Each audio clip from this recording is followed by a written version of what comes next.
بسم اللہ الرحمن الرحیم۔ سیرت رسول اکرم صلی اللہ علیہ وسلم کے مبارک اسباق کے سلسلے کا یہ 23واں سبق ہے۔ جب نبی علیہ الصلاۃ والسلام نے توحید کا اعلان کیا اور بت پرستی سے لوگوں کو منع کرنا شروع کیا کہ جن معبودوں کی تم عبادت کرتے ہو، جن بتوں کو تم نے معبود بنا رکھا ہے، یہ تمہارے معبود برحق معبود نہیں ہے بلکہ یہ باطل معبود ہے۔ اور اللہ پاک نے قرآن مجید کے اندر ان بتوں کو غلط ٹھہرایا اور بتوں کی پوجا اور بت پرستی کو بے وقوفی بتلایا۔ جب ان مشرکین مکہ اور کفار مکہ کے سامنے اپنے ان معبودوں کی برائی سامنے آئی کہ محمد ہمارے معبودوں کی، ہمارے ان بتوں کی برائی کرتا ہے اور ہماری پوجا کرنے کو بیوقوفی بتلاتا ہے،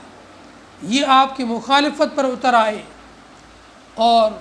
مکے کے بڑے بڑے چودھری سردار سب جمع ہو کر کے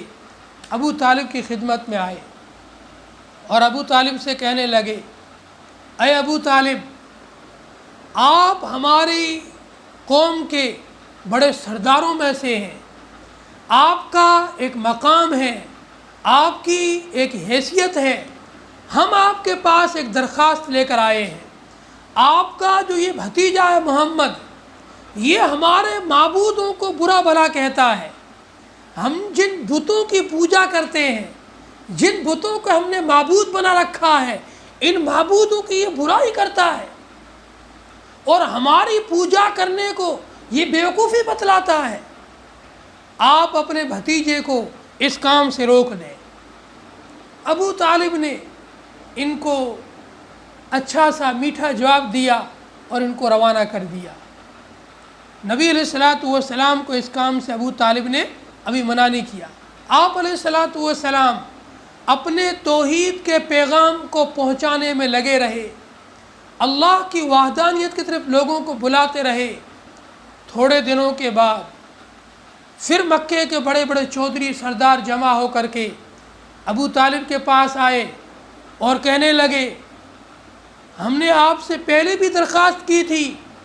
اب ہم تمہیں کہنے آئے ہیں یا تو تم اپنے بھتیجے کا ساتھ چھوڑ دو یا پھر ہمیں خود تمہارے بھتیجے سے نمٹنے دو۔ اب حال یہ ہو چکا ہے، یہ ہمارے معبودوں کی ایسی برائی کرتا ہے،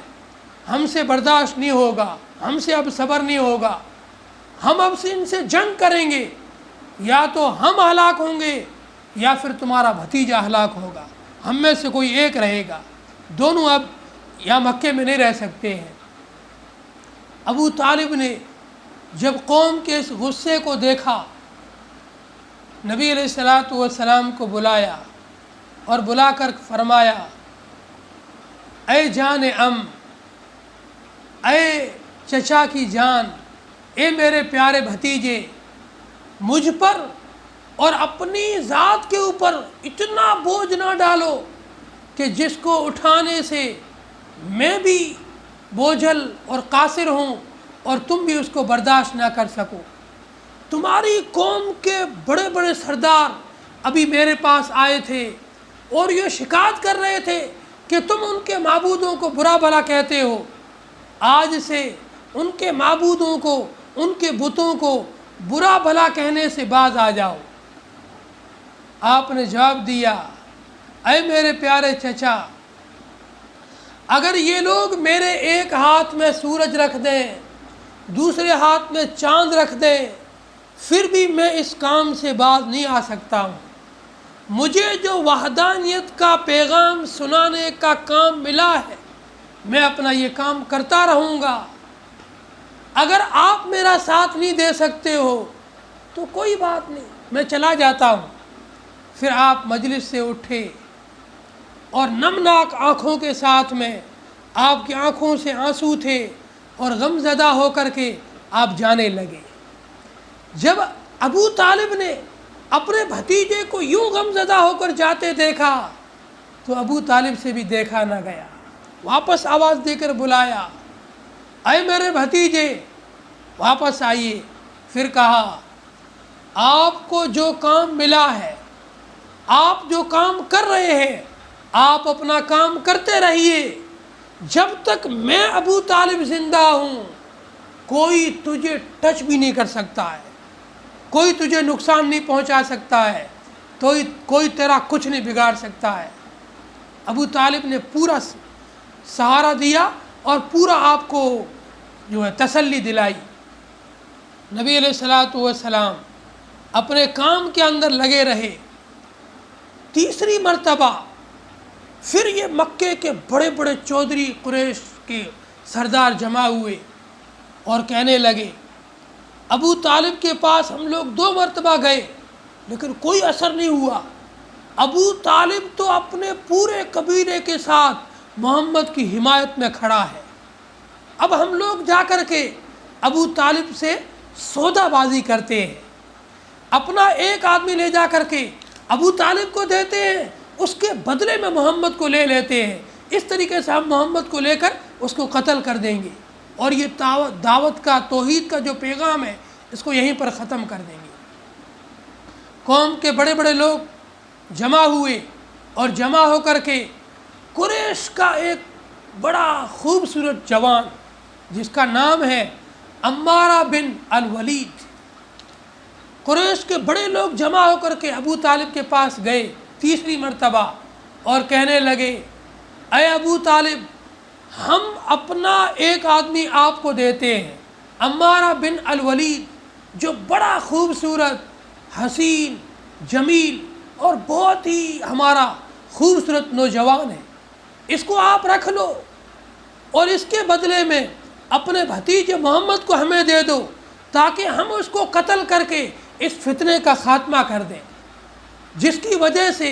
اس نئے دین کی وجہ سے ہماری قوم کے درمیان میں جو فتنہ ہوا ہے اس فتنے کا خاتمہ کر دیں۔ ابو طالب کہنے لگے، یہ کبھی نہیں ہو سکتا ہے، کیا تم نے مجھے بیوقوف سمجھا ہے کہ میں تمہارا آدمی لے کر کے اس کو پالوں پوسوں، اس کی تربیت کروں، اس پر خرچہ کروں، اور تم میرے بھتیجے کو مجھ سے لے کر کے جس کو میں نے اتنی محبت سے پالا ہے اس کو قتل کر دو؟ یہ کیسا انصاف ہے؟ میں اس پر راضی نہیں ہوں۔ مطعم بن عدی کہنے لگے، اے ابو طالب تیری قوم کا یہ فیصلہ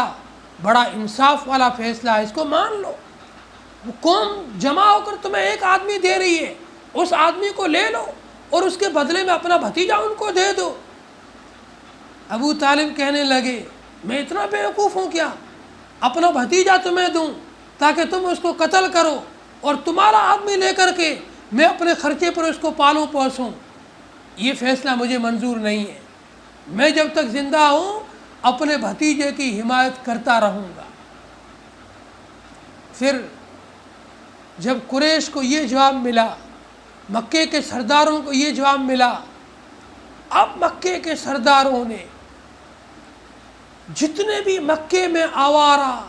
اور اس قسم کے لڑکے تھے ان سب کو نبی کے پیچھے لگا دیا۔ آپ علیہ الصلوۃ والسلام جب مکے کی گلیوں سے گزرتے، بازاروں میں جاتے، یہ آپ پر آوازیں کستے، آپ کو کبھی ساحر کہتے، جادوگر کہتے، مجنون کہتے، دیوانہ کہتے، اور اس طریقے سے آپ کو ستاتے تھے اور آپ کو پریشان کرتے تھے، لیکن آپ کی استقامت میں کوئی فرق نہیں آیا۔ آپ اپنے مشن پر ڈٹے رہے، آپ اپنے کام پر جمے رہے، آپ توحید کے پیغام لوگوں کو سناتے رہے اور ان تمام کی تمام مشکلات کو جھیلتے رہے۔ انشاءاللہ اگلے ویڈیو کے اندر کفار اور مشرکین کی مخالفت اور اس کا الٹا اثر، جیسے جیسے یہ لوگ مخالفت کرتے تھے ویسے ویسے اسلام پھیلتا رہا اور اسلام آگے بڑھتا رہا۔ انشاءاللہ اگلے ویڈیو کے اندر یہ بتلائیں گے۔ اللہ تعالی ہمیں اپنے نبی سے سچی محبت نصیب فرمائے، نبی سے سچا عشق نصیب فرمائے، اور آپ کی سیرت کو معلوم کر کے ہمیں اپنی زندگی کو سیرت والی زندگی میں ڈھالنے کی توفیق عطا فرمائے۔